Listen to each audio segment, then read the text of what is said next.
here we go. Sorry. All right. So the euro trade yesterday, we were looking at a couple short areas. The first one was a pullback to 123.16 or to 122.85 or to 122.70. Really, we're kind of, 123.16 is all the way up here. 122.85, that was a hit. So, remember yesterday when we were looking at this zone, we were down around here, and we wanted to get in on a pullback to this zone over here. So that's what we're looking at. Now, observing what happened yesterday, the euro took a tumble down, went over to this fib line, and bounced off of it handedly. I don't know why the RSI is not on here. There we go. And we found some oversold conditions. Actually, found some divergence going on here, but we had, again, this is why the composite index is really superior to the RSI. Again, if you're new here and you're wondering what this indicator is down here, this oscillator, that is the composite index, and you can find that by going to TradingView and go to indicators and type in composite index. And we're looking for, or actually, sorry, take that back. Constance Brown. She created the composite index, and it's this one right here by Lazy Bear. It's a phenomenal indicator. It catches moves before the RSI does. It's more accurate than the RSI. It's just a superior all around oscillator. It is based off the RSI, and it has momentum indicator attached to it, so it's more responsive to volatility. It's just a phenomenal and fantastic indicator. And so when I'm looking at the price drive down here, we got to this fib area, and then we start to get this divergence, and then the RSI finally caught up with this oversold condition. So that was a good area to buy on a pull, or to either buy on a pullback or wait till we got another selling condition, which we do have. All right, we have a selling condition because we have the cloud in front of us is red. The convergence and the baseline, the conversion line and the baseline are below the cloud, and the lagging span is also below the cloud, and it's not trading inside of price. Now, I want to point out today that I do not like to actively trade the markets like today because there is some massive fundamental news coming out, and that's the Fed funds rate decision at 1 o'clock. And so we are anticipating another rate hike increase. And so what that means is that we would expect strength to follow into the dollar and the dollar pairs, because the dollar gets more valuable. That is the anticipated move. Now, what happens to prices before that news? Well, it varies. I was trying to prepare for this yesterday, and I didn't get a chance to find what I was looking for. But when Fed funds rates are expected, there are various moves that markets make. So if the move is expected to have a rate increase, then it is not uncommon to see things move the opposite direction of that up to the time of that news release. So you'd be thinking, well, if this is going to be so bullish for the dollar, why is the dollar index trading down? Well, because it just does. It'll trade down all the way, and then the minute the Fed funds rate gets released, it'll shoot up in price. So you get in cheaper. However, it can do the opposite. It can trade all the way down, and then the news comes out and it trades down even further. So there's always this inherent risk with days like this, and I'd be less concerned. I'd be more concerned about prices falling for the dollar pairs if we were already in accelerated markets, because you would assume it would have been priced in, and it's really not. The dollar index has been beaten down hugely over the last couple of years. The dollar has just tanked. I mean, let's look at this on the daily. All the way from the... Oh, wait, what am I doing? Go to the weekly. And there's the weekly. From... Doop, doop, doop. Well, I must be thinking of UJ. I'm sorry. We're looking at the... Yeah, 2016. 16. All of 2017 and into 2018, we've just been in a very strong downtrend. Even though we've got increased prices in our or increased interest rates, the dollar has still had a lot of weakness. Now, let's take a peek at the other trades we had yesterday. So UJ, we wanted to go long on a pullback to the 106.3 zone, which we did get actually just a little bit ago. We got that overnight. So we're looking at a long here.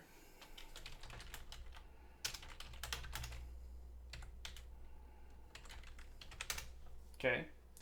And notice that we do have some divergence happening here. We have some lower lows, but we have higher lows in our oscillator in the composite index. And looks like we're finding support at the top of the cloud here. The next trade we had was the New Zealand dollar. We wanted to go short at 72.14. Now, yesterday, 72.14 worked out pretty nice, and we are still trending way, way down, which is great. The euro has been a fantastic short over the last week or so. Then we had the US dollar, Canadian dollar. Now this one, where are we at? Okay, here we are. We wanted to go long on a pullback to 129.7 or on a pullback to 130.20. Now 130.20 was hit, and then 129.7 is still down there. And the reason that we had those extended values is if we look at the 4 and the 8 hour clouds, we're looking at 129.7 being, above the, well, I guess it would have hit if you got that trade here. The 129.70 zone is just above the 4 hour cloud, and then the 130.20 was, I believe on the 4 hour we were looking at the convert baseline being in that direction. So this is still in a nice pullback zone, and considering holding the long here still, if you got in there. The euro pound flattening out a little bit on the trade. Yesterday's trade, like right near the end of the session, I'm like, wait, we better take that short, because that was at 87.76, which we got in right as I logged off, and I thought, yeah, we should really take that short, which we did, and it turned out to be fantastic. It was an excellent short. We we're at 87.76 all the way down to 87.34 right now. So, we got a little over 40 pips of movement on that, but over the last 24 hours. So that is a great, great trade. Cool. Okay. Now let's look at Kryptos real quick. Cryptocurrencies having a lot of bullish momentum here. We've been in these accelerated conditions on our composite index and the RSI, but we have not had any responsive selling. All we've had is we're continuing to see these here. In fact, yesterday I was I was visiting with a client of mine, and he was asking, "Well, isn't Bitcoin going to drop here?" And I was drawing this. I said, "Well, this is a bullish pennant, and the behavior of a bullish pennant is that as they consolidate, it breaks out, and then like literally 2 minutes after I had drawn this, and I was looking at the dollar index, I saw the values go up on Bitcoin, and I saw this." Uh, Bar had painted, and we both had a good laugh because I was like, well, yeah, that's exactly what's supposed to happen. Rarely do you have a conversation describing the behavior of a particular pattern, and then it just kind of forms right before your eyes. But if you notice, we kind of have a similar scenario happening here again. All right, stair stepping up, this is called. And so we have the series of higher lows, lower highs, forming another pennant. Okay? Now we do have some divergence here. Okay? A little bit. And now it seems to have corrected. So it remains to be seen what will happen with cryptocurrencies when you have strength in the dollar coming up. That's something that needs to be figured out yet. I have no idea. I really don't. You know, lately weakness in the dollar means strength in Bitcoin. We'll see if that continues to play out or not. Litecoin, I have no idea why there's a gap there. That just, what, I don't get it. Why is that there? Is that on my MotiveWave software? Is it?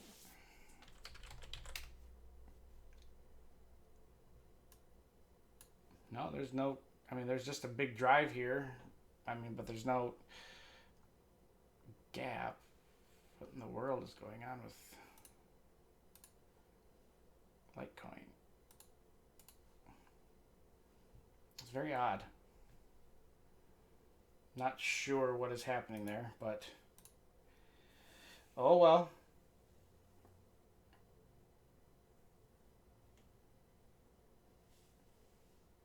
It's very weird. I did not see this at all. That's odd. Maybe if I don't know. Anyways, enough about that. Ethereum, the obvious laggard of everything. So it should see some larger moves hopefully coming out of here. Let's see. I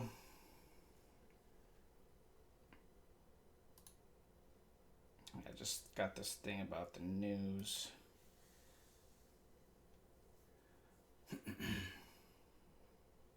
Oh well. Okay. Now let's look at everything else back to where we were. Take a peek at the euro. Okay, so the euro looks like it's catching a bit of a bid here. We're probably going to observe this kind of behavior as we go on during the day. We may see a large rally in the euro until 1 in the afternoon. So careful of those trades on the euro. Actually, on any trades today, just be careful.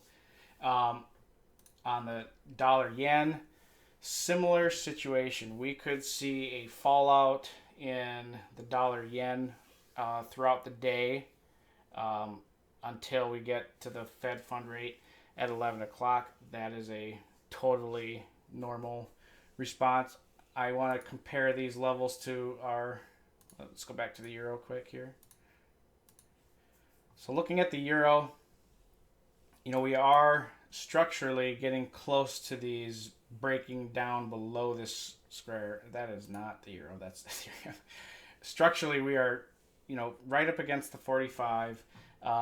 This is a very kind of an important price zone we're sitting at. That it has been acting as a strong support area in the past. However, if we look at these zones, and I want to get rid of this here. So when we got to this area, we were in oversold conditions in the composite index and the RSI. When we got back over here, similar situation, divergence actually. Right here, same situation.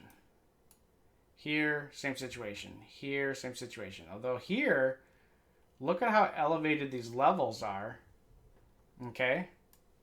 Look at how elevated these levels are at this current zone in relation to the distance it is from this fib line.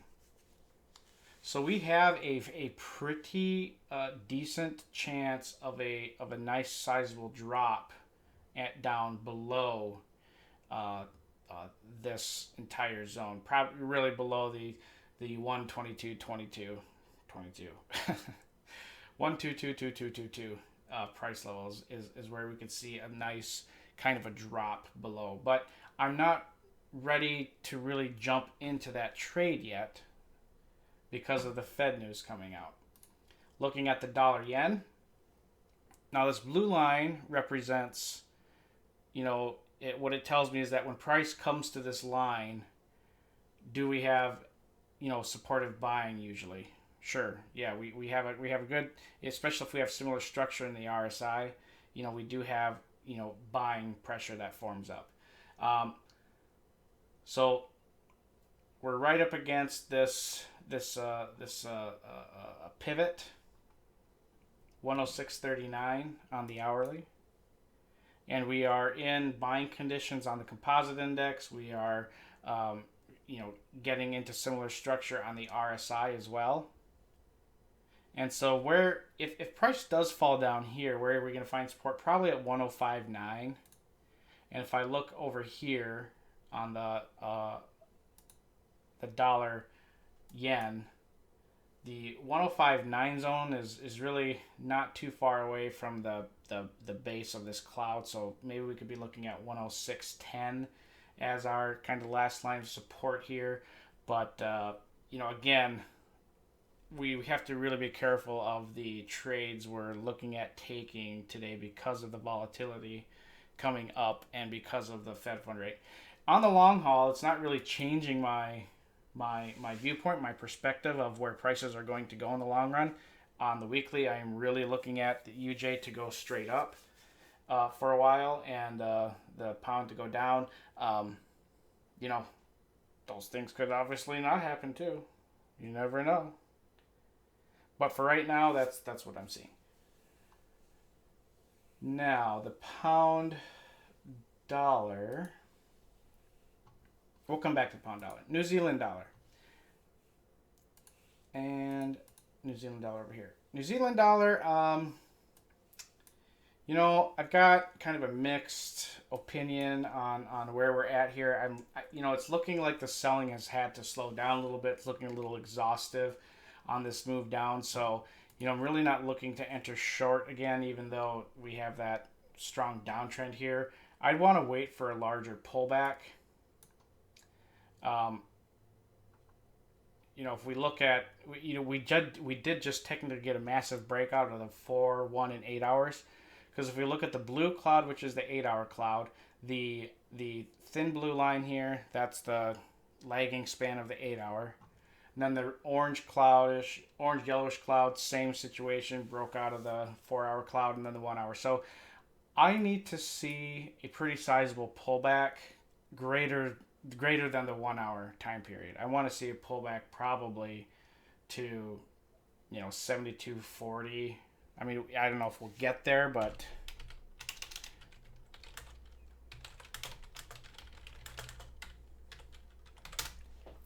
at 0.724, that's where I would be entertaining some long entries.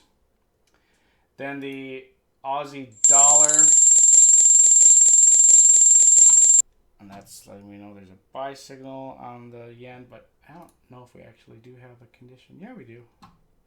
Yeah, we have a condition to buy that. Cool. Then, let's see.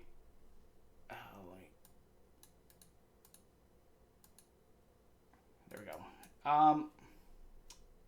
Aussie dollar kind of the same scenario we've got going along here. If we look at the Aussie dollar, it's been kind of tightening up a little bit as we get lower, and we are approaching this 45. So a short-term bounce is warranted.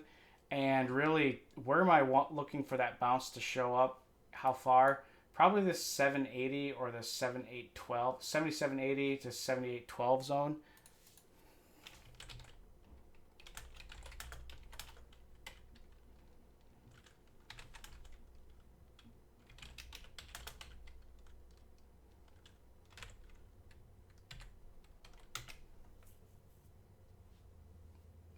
That's what I'm looking at. Euro pound, equally going to be into some volatile conditions here, not looking to take any trade right here, right now. US dollar, Canadian dollar. Continued pressure down here. Where were we looking at? We were looking at, excuse me.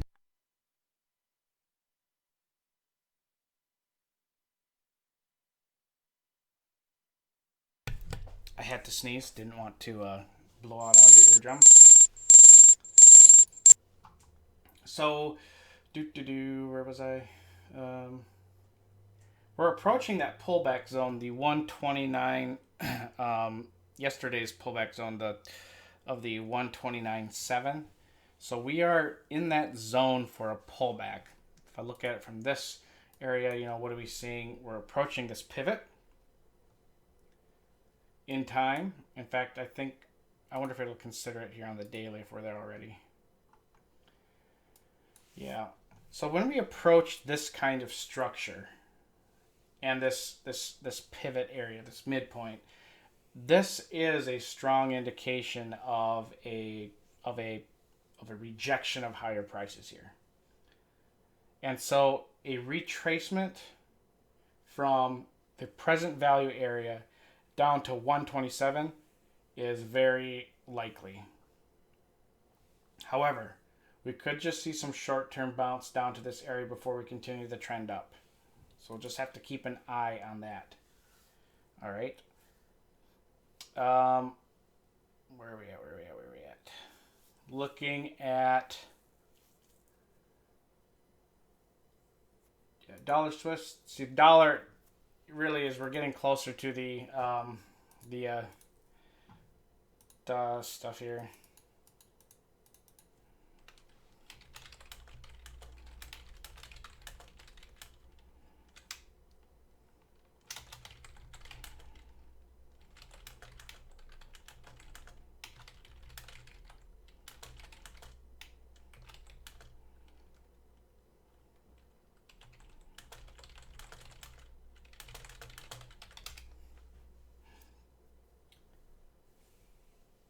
Okay.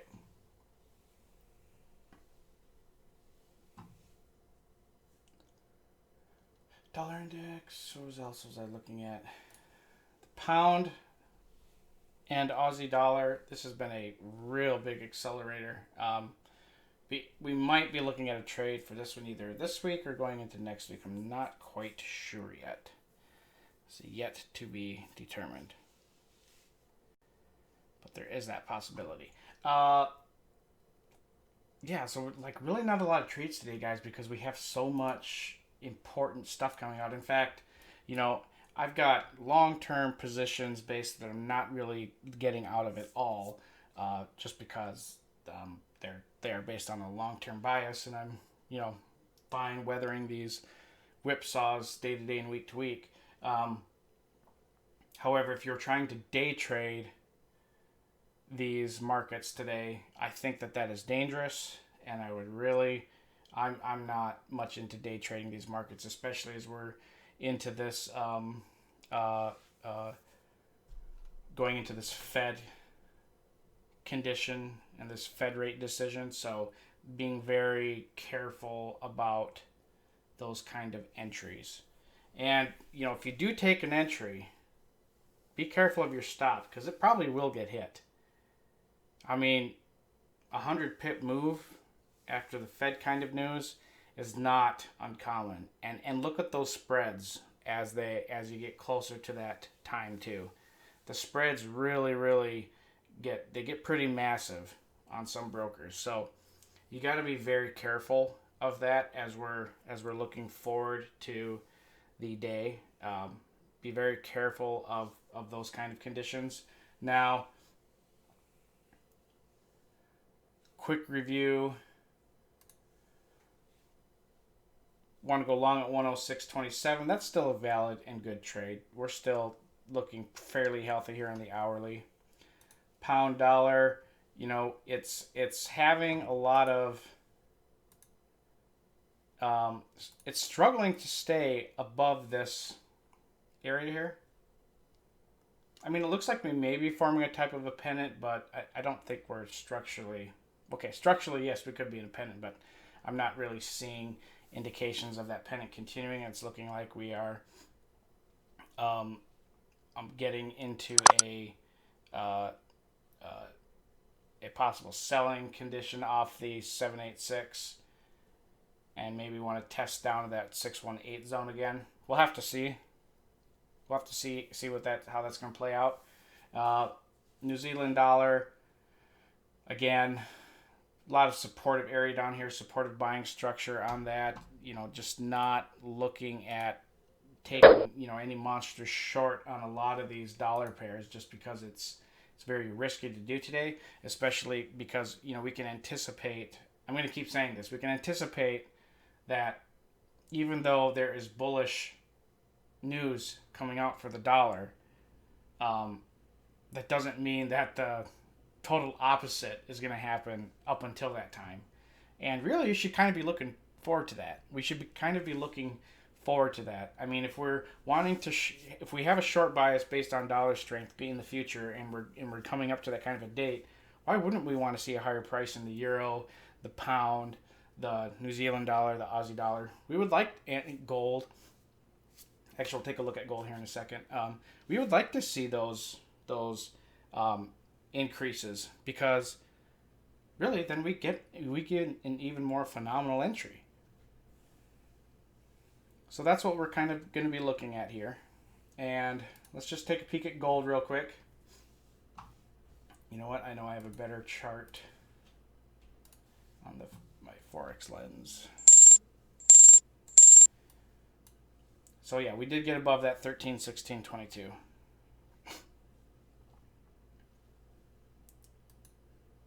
On the cloud, yeah, we're kind of back to even here. Blue above the 1 hour cloud. We're actually kind of in buying conditions here. Probably want to see a bit of a pullback, maybe down to 13.16.28. But again, dollar stuff coming out. Not interested in taking a long or short here right now. Just got to be careful about all these. Anyways, sorry I got like a 2-minute late start. I think I gave myself a little bit of a buffer because I was here early the last few days. Tomorrow, we should see some really fantastic trading opportunities because the dust will have settled on all the Fed fund stuff. So we have that to look forward to. Yeah, I think it's going to be a great day. I think we're going to have a lot of fun, and we're going to have a lot of profit. So far this week has been phenomenal. Last week was great, and yeah, we should look forward to more greatness coming. So you guys have a great rest of your trading day. Have a great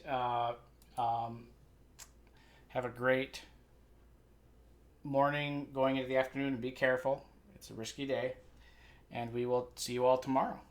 Bye-bye.